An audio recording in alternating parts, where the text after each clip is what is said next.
தெரியாத உறவுகள்கிட்ட நம்ம பழகும்போது, புதுசா ஒரு நட்பு கிடைக்கும்போது, நம்ம ரொம்ப எவ்வளவு கவனமா இருக்கணும் அப்படிங்கிறதுக்கு, இந்த கதை ஒரு உதாரணமா சொல்லலாம். எல்லார்கிட்டயும் நம்ம வந்து பழக முடியாது.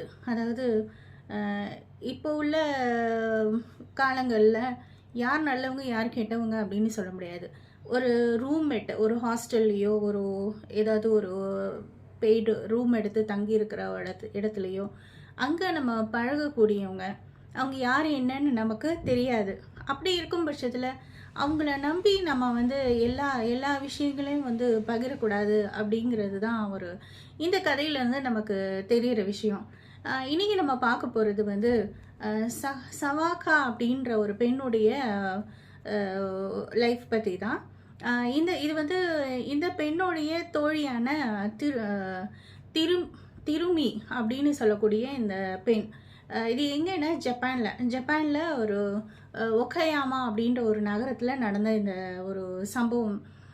2 பேரும் வந்து ஒரு ரூமை வந்து ஷேர் பண்ணிக்கிறாங்க. அதாவது தன் அப்பாவுடைய ஒரு ஃப்ளவர் ஷாப்பு.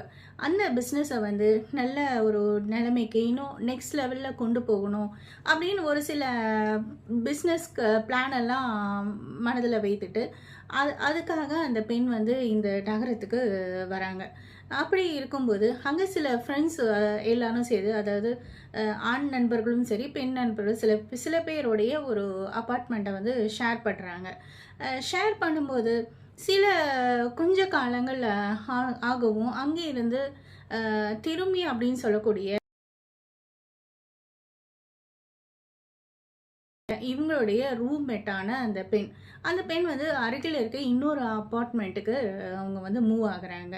ஸோ இது ஒரு கிறிஸ்மஸ் டைம் என்ன ஆகுதுன்னா, கிறிஸ்மஸ் டைமு முதல் நாள் ஒரு பார்ட்டி ஒன்று நடக்குது. ஃப்ரெண்ட்ஸ் எல்லாம் ஒரு கெட் டுகெதர் பண்ணுறாங்க. அப்போ இந்த ரூம் ஷேர் பண்ணுற ஃப்ரெண்ட்ஸும் பக்கத்து ஒரு அப்பார்ட்மெண்ட்டில் இருக்க சவாக்கா அந்த பெண்ணுடைய ஒரு தோழியான திருமி அவங்களையும் வந்து இன்வைட் பண்ணுறாங்க. இன்வைட் பண்ணும்போது திருமி மட்டும் வரா, ஆனால் சவாக்கா வந்து வரவே இல்லை. அப்போ அங்கே உள்ள ஃப்ரெண்ட்ஸ் எல்லாம் கேட்குறாங்க, எங்கே சவாக்கா அப்படின்னு கேட்கும்போது, ஏன்னா திருமியை ரொம்ப அவங்களுக்கான ஒரு நெருக்கம்லாம் கிடையாது. சவாக்கா மட்டும்தான் அவங்களுக்கு வந்து தெரியும். அப்படி இருக்கும்போது இந்த பெண் என்ன சொல்கிறான்னா, அவள் வந்து அப்பார்ட்மெண்ட்டில் இருக்கா. அவள் வந்து இந்த பார்ட்டிக்காக ஒரு சில அரேஞ்ச்மெண்ட்ஸ், அதாவது ஃபுட் ப்ரிப்பரேஷன் பண்ணிகிட்டு இருக்கா. ஸோ அதனால் அவள் வரலை அப்படிங்கிற மாதிரி சொல்லவும், இந்த ஃப்ரெண்ட்ஸ் வந்து ட்ரை பண்ணி பார்க்குறாங்க. அந்த பெண்ணுடைய மொபைல் வந்து ரீச் ஆகலை. இருந்து பார்த்துட்டு அதன் பிறகு அந்த பெண் வந்து வராததால் அந்த பார்ட்டியே வந்து அவங்க கேன்சல் பண்ணிடுறாங்க. ஸோ இப்படி இருக்கும் பட்சத்தில் மறுநாள், அது 24/2015, அடுத்த நாள் கிறிஸ்மஸ். அந்த கிறிஸ்மஸ் அன்று அவருடைய அந்த பெண்ணுடைய சவாக்காவுடைய அப்பாவும் சரி, மற்ற ஃப்ரெண்ட்ஸும் சரி, எல்லாரும் வந்து கால் பண்ணி பார்க்கவும் அந்த பெண் வந்து காலை எடுக்கவே இல்லை. இப்படி இருக்கும்போது அவங்க அப்பாவுக்கு வந்து சந்தேகம் வந்து அவர் வந்து போலீஸில் கம்ப்ளைண்ட் பண்ணுறாரு. போலீஸில் கம்ப்ளைண்ட் பண்ணி அவங்க அந்த பெண் இருக்கிற அந்த ரூமில் போய் செக் பண்ணுறாங்க. இவளுடைய இந்த சவாக்காவுடைய ரூம்மேட்டு இருக்கக்கூடிய அந்த ஃப்ளாட்டுக்கு அங்கே போய் பார்த்தா அங்கே ஒரு சில எலும்புகள் வந்து கிடைக்குது. ஆனால் அந்த எலும்புகள் வந்து இது, அதாவது இந்த கிறிஸ்மஸ் நடந்து இது ஒரு 4 நாள் இருக்கும். அப்படி இருக்கும்போது ஒரு சில எலும்பு துண்டுகள் வந்து கிடைக்குது. இது பார்த்ததும் இந்த பெண்ணை வந்து கொஸ்டின் பண்ணுறாங்க. இந்த மாதிரி என்ன ஆச்சு ஏது அப்படின்னு. இந்த பெண் வந்து எனக்கு எதுவும் தெரியாது அப்படின்ற மாதிரி, நான் ரொம்ப இன்னசென்ட் அப்படிங்கிற மாதிரி இந்த பெண் வந்து ப்ளே பண்ணுறா. இப்போ ஒரு விஷயம் வந்து தெரிய வருது என்ன அப்படின்னா, அங்கே உள்ள ஒரு லோக்கல் ஸ்டோர், அதாவது ஒரு ஹார்ட்வேர் கடை.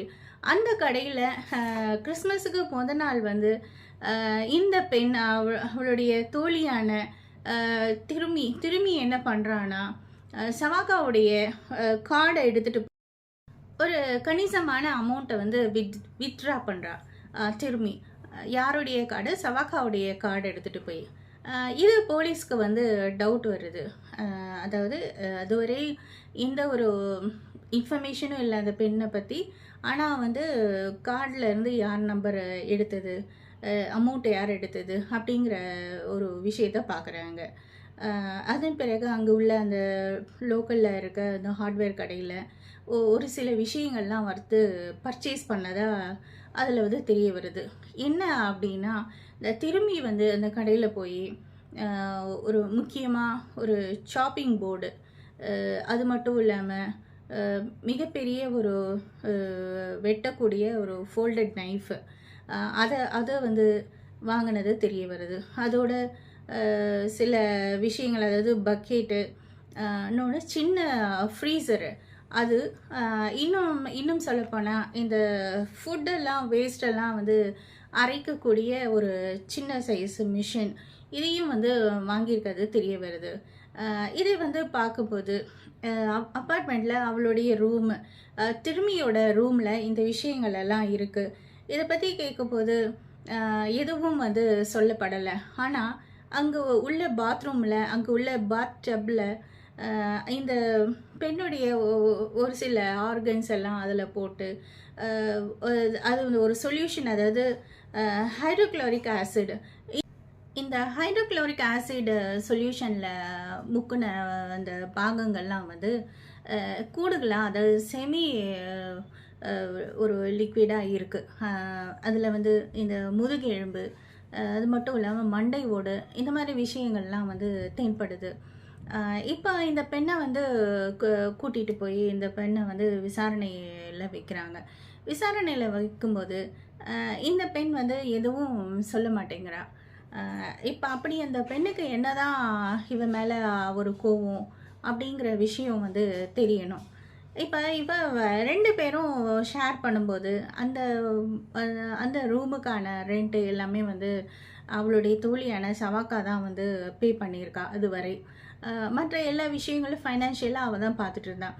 இப்போ இந்த பெண் வந்து ஃபைனான்ஷியலாக கொஞ்சம் நல்லா இருக்க ஒரு காரணத்தினால இந்த திரும்பி வந்து நிறைய அவளை வந்து மிஸ்யூஸ் பண்ணியிருக்கா. இவளுடைய உடைமைகளை வந்து திருடுறது தான் சாதாரணமாக இல்லை. இவளுடைய பேங்க் கார்டு, டிரைவிங் லைசன்ஸு, இதெல்லாம் வந்து திருடி, இன்னும் சொல்லப்போனால் லோன் முதற்கொண்டு இவளுடைய பேர்லேயே இவள் வந்து சில அமௌண்ட் எல்லாம் வாங்கியிருக்கா. கிட்டத்தட்ட ஒரு 10 லட்சம் வரை இந்த பெண்ணுடைய அமௌண்ட்டை யூஸ் பண்ணி, இந்த பெண்ணுடைய அக்கௌண்ட்டை யூஸ் பண்ணி சில ஃபேக் முகம் எல்லாம் மாற்றி, ஐலாஷஸ் எல்லாம் மாற்றி, இந்த பெண்ணுடைய ஒரு மேக்கப் எல்லாம் மாற்றி, யாரும் ஒரு டவுட் வராத மாதிரி இவன் வந்து நிறைய விஷயங்கள் பண்ணியிருக்கா. ஒரு ஸ்டேஜில் இந்த பெண்ணுடைய சவாக்காவுடைய அந்த லிமிட் வந்து ஃபண்டு கொடுக்குற அந்த லிமிட் வந்து அவ்வளோதான் அப்படின்னு சொன்னதுக்கப்புறம் இப்போ இந்த கடன் எல்லாம் வந்து கட்ட முடியாது. ஸோ இவ பேரில் வாங்கினதுனால இவளை வந்து தீர்த்து கட்டினா இவளும் போயிடுவா, இவளோட சேர்ந்து அந்த கடனும் போயிடும் அப்படிங்கிற ஒரு பிளானில் இவன் வந்து இதெல்லாம் பண்ணியிருக்கா. இப்போ இந்த கேஸ் வந்து ஒரு இந்த ட்ரையலில் போய்கிட்டு இருக்கும்போது அப்போ அவங்க அப்பா கேட்குறாங்க, அந்த சவாக்கா இறந்த பெண்ணுடைய அப்பா வந்து கேட்குறாங்க, ஏன் இந்த மாதிரி என் பெண்ணை வந்து நீ பண்ண அப்படிங்கிற மாதிரி கேட்குறாங்க. அதுக்கு அவகிட்ட எந்த பதிலும் இல்லை. அது மட்டும் இல்லாமல் எல்லா பாகங்களும் இப்படி, ஆனால் என் பெண்ணோட மற்ற பாகங்கள்லாம் என்ன ஆச்சு அப்படிங்கிற மாதிரி அவர் வந்து கேட்குறாரு, ரொம்ப ஒரு தழுதழுத்த குரலில். ஆனால் அவளுடைய கை காலெல்லாம் வந்து அந்த பழைய அபார்ட்மெண்ட்டில் அங்கே உள்ள ஒரு க்ளாசட், அதாவது ட்ரெஸ் எல்லாம் வைக்கக்கூடிய அந்த அலமாரியிலையும் சில பாகங்களை கார்பேஜ் பேக்லேயும் போட்டு தன்னுடைய இடத்துல இருந்து ஒரு 300 மீட்டர் தொலைவில் இருக்கக்கூடிய அந்த குப்பை கிடங்கில் கொண்டு போய் எல்லாத்தையும் வந்து டிஸ்போஸ் பண்ணியிருக்கா. இந்த சம்பவங்க, அதாவது இந்த பெண்ணை வந்து தேடுற அந்த ப்ராசஸ் நடக்கும்போது ஒரு 4-5 நாள் இருக்கும். இந்த 4-5 நாளில் இவ வாங்கின அந்த சின்ன கூலரில் இந்த பார்ட்ஸ் எல்லாம் வச்சு அந்த ஒரு வேஸ்ட்டு பார்ட்டிக்கல் எல்லாம் அறவை செய்யக்கூடிய அந்த கிரைண்டரில் போட்டு, அதாவது ஒரு தடவை அதை வந்து அரைக்கிறதுக்கு 1 கிலோ அரைக்க முடியும்.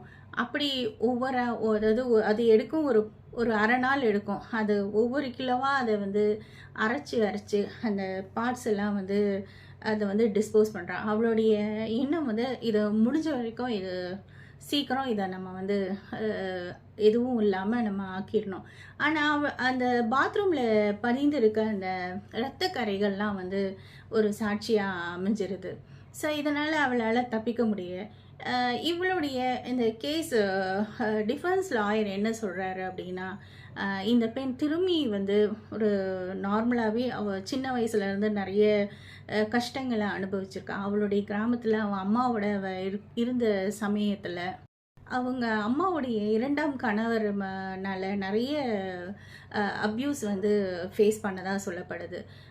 இதன் மூலமாக டீனேஜ்லேயே இவ வந்து கன்சீவ் ஆகிடுறான். அந்த குழந்தையையும் அவர் மூலமாக வந்து ஒரு பாலத்திலேருந்து தூக்கி போட்டதாக சொல்லப்படுது. ஸோ இவ வந்த விதம் வந்து ரொம்ப அரகண்ட்டாக இருக்குது. ஸோ இதெல்லாம் பார்க்கும்போது இவளுக்கு அந்த சின்ன வயசுலேருந்து வளர்ந்த அந்த குணம்தான் காரணம் அப்படின்னு சொல்லப்படுது.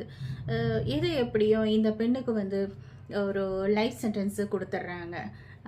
இது என்னதான் நம்ம வந்து நமக்கு நெருக்கமாக இருந்தாலும் நம்ம கூடவே இருக்கிறாங்க. ஆனால் வந்து ரொம்ப ஒரு குறுகிய ஒரு கிட்டத்தட்ட ஒரு 2 மாதம் நட்பு தான் இந்த பெண்ணுக்கும் அந்த பெண்ணுக்கும். ஆனால் இவ்வளவு சீக்கிரமாக ஒரு உண்டான அந்த நட்பு வந்து அவளை வந்து கண்டுக்காமல் இருக்கும்படி ஆயிடுச்சு. அந்த சின்னதாக ஒரு விஷயம் ஒரு தவறு நடக்கும்போதே இந்த பெண் வந்து அதை கண்டிச்சிருந்தா இல்லை அதை பார்த்துருந்தாலோ அதை வார்ன் பண்ணியிருக்கலாம். அட்லீஸ்ட் அவளுடைய அந்த உயிர் அது மிஞ்சி இருக்கும். எதையுமே பார்க்காம அந்த பொண்ணு ஒரு பிளைண்டாக நம்பினதுனால இப்போ அந்த பெண் வந்து உயிரோடு இல்லை. ஸோ 2017 திரும்பிக்கு வந்து லைஃப் சென்டென்ஸ் கொடுத்துட்றாங்க. ஸோ இந்த மாதிரி யாராக இருந்தாலும் ஒரு ஒரு எச்சரிக்கை உணர்வு வந்து இருந்துக்கிட்டே தான் இருக்கணும். இல்லைன்னா வந்து நம்ம வாழ முடியாது அப்படிங்கிறதுக்கு இது மாதிரி சம்பவங்கள்லாம் உதாரணம் அப்படின்னு சொல்லலாம். ஸோ ஃப்ரெண்ட்ஸ், இந்த வீடியோ பிடிச்சிருந்தால் லைக் பண்ணுங்கள், ஷேர் பண்ணுங்கள், சப்ஸ்கிரைப் பண்ணுங்கள். நன்றி, வணக்கம்.